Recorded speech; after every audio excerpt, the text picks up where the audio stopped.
What's going on, Jets fans? It's your boy DT back. Quick game update here.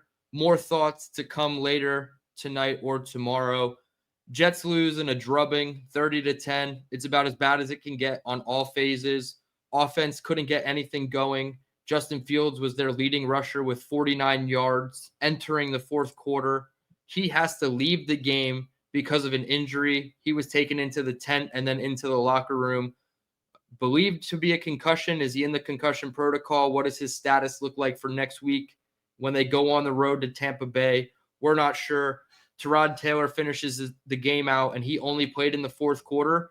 Both quarterbacks ended with 11 pass attempts. So unacceptable performance from the offense. They couldn't move the ball. Fields was wildly inaccurate on a lot of his passes, low passes, high passes, throwing behind the receiver, not allowing for any yards after catch.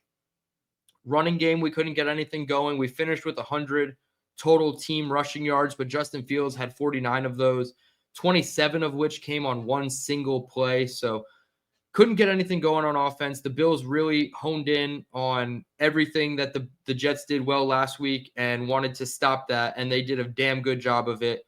Defensively, just get off the field on third down. It was so frustrating. You have a 3rd and 19. Michael Carter makes a good play to stop them, and there's a roughing the passer penalty by none other than Michael Clemens. To extend the drive, it goes from a potential long field goal attempt or a potential punt, and the Jets getting the ball back 0-0, to the Bills going all the way down and doing exactly what they normally do and scoring a touchdown, putting the onus on the Jets to come back from a deficit. It was 20-3 at one point, and the score really should have been 28-0. The Jets did nothing on all three phases of the ball. Special teams couldn't get any pop. Isaiah Williams had awful kick returns. Austin McNamara might have been the only person that played with consistency, and that's because he was out there punting the ball so many times. I thought the game plan from the coaching staff was the exact same as last week, and that's not how you're going to win in the NFL. You have to have tendency breakers, don't go under center and run the ball, and allow for a cat blitz by Trey White. When they know you're under center and going to run the ball, everybody's going to rally to the running back. That's obvious football IQ. Coaching staff needed to put a much better game plan together. I'm super disappointed with the whole thing. 4th and 1 at your own 40-yard line, down 20-3 or 23-3, whatever the score was at that time. You're down 3 touchdowns, and on 4th and 1, you decide to punt the ball. Absolutely unacceptable. I don't love that from AG. I want to see them, with basically nothing to lose, go for that 3 feet and try to get it and extend your drive. I understand nobody's playing with confidence and everything was really low from a morale perspective at that moment, but you have to go for it and try to provide some kind of spark to your offense.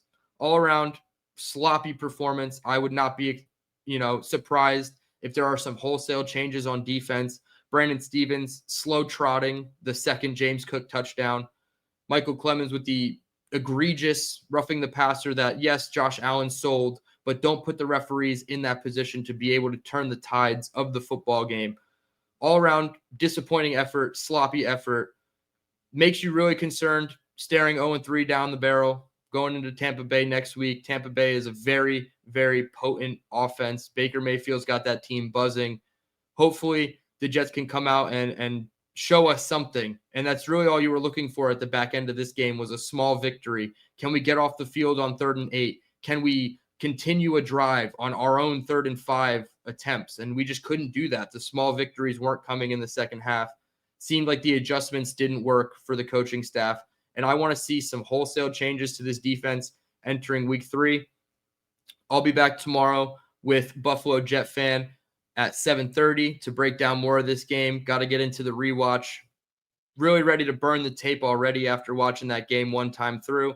I'll give it a rewatch, do my play charting as normal, keep you guys updated. Hit the like button on the way out. Subscribe if you're new. We're on the road to 1,000. I understand the Jets are disappointing, but my content is not going to stop, and hopefully you guys are on board with that. So on the road to 1,000, I appreciate everybody tuning in. I'm Dylan Terriman. Until next time, let's go Jets.